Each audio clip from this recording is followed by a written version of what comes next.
Hello, જાગુસ kitchen જર્નીમાં આપ સૌનું સ્વાગત છે. ફ્રેન્ડ્સ, આજે આપણે ગલકાનું એકદમ સુપર ટેસ્ટી અને સુપર ઇઝી શાક બનાવીશું. તો ચાલો શરૂ કરીએ. સૌથી પહેલાં મેં 250 ગ્રામ ગલકા લીધા છે અને તેને ધોઈ અને પછી આવી રીતે છોલી લેવાના છે. ગલકાની છાલ એકદમ સોફ્ટલી કાઢવાની છે, નહીં તો ગલકું તૂટી જશે.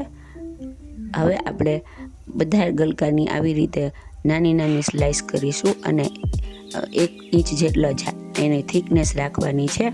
આવી રીતે આપણે ગલકાના સ્લાઇસની રીતે કટ કરી લેશું.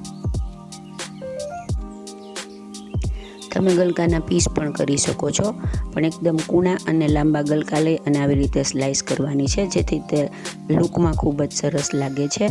આપણા ગલકાની સ્લાઇસ થઈને રેડી છે.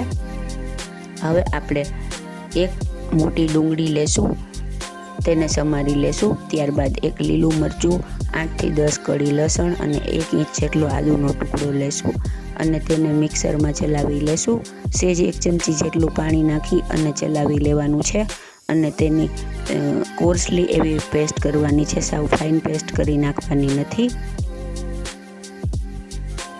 ત્યારબાદ એક બાઉલ લેશું અને તેમાં 3 ચમચી જેટલું તેલ ગરમ કરવા મૂકીશું.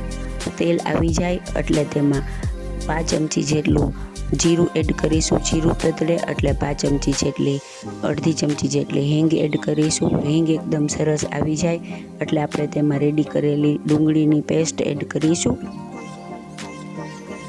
અને તેને સરસ રીતે સાંતળી લેશું. ત્યારબાદ એક મોટું ટમેટું લઈ અને તેને પણ તેની મિક્સરમાં પેસ્ટ બનાવી લેવાની છે.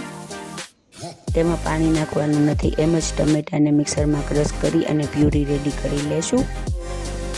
ફ્રેન્ડ્સ, આ શાક ખાવામાં એટલું સરસ લાગે છે ને કે હું તમને શું કહું. તો તમે એકવાર ચોક્કસથી ટ્રાય કરજો. હવે આપણે ટમેટાની પેસ્ટ એડ કરીશું અને તેલ છૂટું પડે ત્યાં સુધી તેને ચલાવીશું. ગેસની ફ્લેમ મીડિયમ રાખવાની છે. આપણે ડુંગળી અને ટમેટાની કચાશ જતી રહે ત્યાં સુધી તેને સોતે કરીશું. ફ્રેન્ડ્સ, જો તમે મારી ચેનલ પર નવા હો તો મારી ચેનલને સબસ્ક્રાઈબ જરૂરથી કરજો અને બાજુમાં રહેલ ઘંટડી દબાવી દેજો, જેથી મારી નવી રેસીપીનું નોટિફિકેશન સૌથી પહેલાં તમને મળે. હવે આપણે તેમાં મસાલા કરીશું. 1 ચમચી લાલ મરચું પાવડર, 1 ચમચી ધાણા જીરું પાવડર, અડધી ચમચી જેટલી હળદર અને અડધી ચમચી ગરમ મસાલો લેશું. ગરમ મસાલો મેં અહીંયા કિચન કિંગ મસાલો લીધો છે, તમે કોઈ પણ લઈ શકો છો. બધા મસાલા આમાં સરસ લાગે છે. સ્વાદ મુજબ મીઠું લેશું. આપણે સેમાઈ મીઠું પહેલાં ઉમેરેલું નથી, એટલે એ પ્રમાણે તમારે મીઠાનો ઉપયોગ કરવાનો છે. સરસ રીતે ચલાવી લેશું. હવે આમાં 1 સેજ મોટી ચમચી જેટલો ચણાનો લોટ એડ કરીશું અને તેને ફરીથી આવી રીતે શેકશું. તેલ છૂટું પડી ગયું છે એટલે ચણાનો લોટ એકદમ સરસ રીતે શેકાઈ જશે. પાણીનો ભાગ આપણી ગ્રેવીમાં બિલકુલ નથી. 2 મિનિટ ચણાના લોટને શેકી લેશું. ત્યારબાદ આપણે તેમાં તૈયાર કરેલા ગલકાના પીસ એડ કરશું. ફ્રેન્ડ્સ, મારી રેસીપી તમને ગમતી હોય તો તેને વધુમાં વધુ શેર કરી મને સપોર્ટ કરજો, કેમ કે તમારા સપોર્ટની મને ખૂબ જ જરૂર છે. હવે આપણે તેને સરસ રીતે ચલાવી લેશું અને બરાબર મિક્સ કરી લેશું. ગલકા સરસ રીતે મિક્સ થઈ જાય એટલે 1 થી 2 ચમચી જેટલું પાણી એડ કરીશું. ગલકામાં એની મેળે જ પાણી છૂટે છે એટલે આપણે પાણી બહુ નાખવાનું નથી અને ત્યારબાદ ઢાંકી અને તેને 5 થી 7 મિનિટ સુધી ચડવા દેશું. ગલકા એકદમ સોફ્ટ હોવાથી એકદમ ઝડપથી ચડી જાય છે.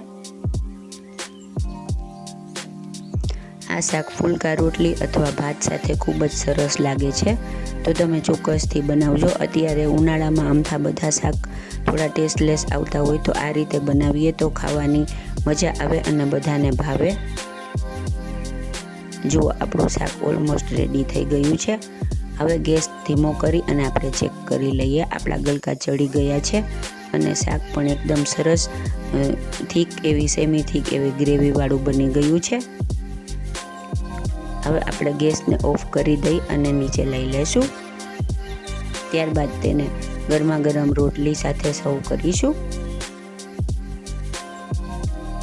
છે ને એકદમ જોરદાર, ખાવામાં એટલું જ મજેદાર છે. તો તમે ચોક્કસથી બનાવજો. આ રીતે ગલકાનું શાક બનાવશો તો જેને નહીં ભાવતું હોય તે પણ હોશે હોશે ખાશે. જુઓ, હવે આપણે તેને કોથમીરથી ગાર્નિશ કરી દઈશું. છે ને એકદમ જોરદાર, ખાવામાં એટલું જ મજેદાર છે. તો તમે પણ ચોક્કસથી બનાવજો.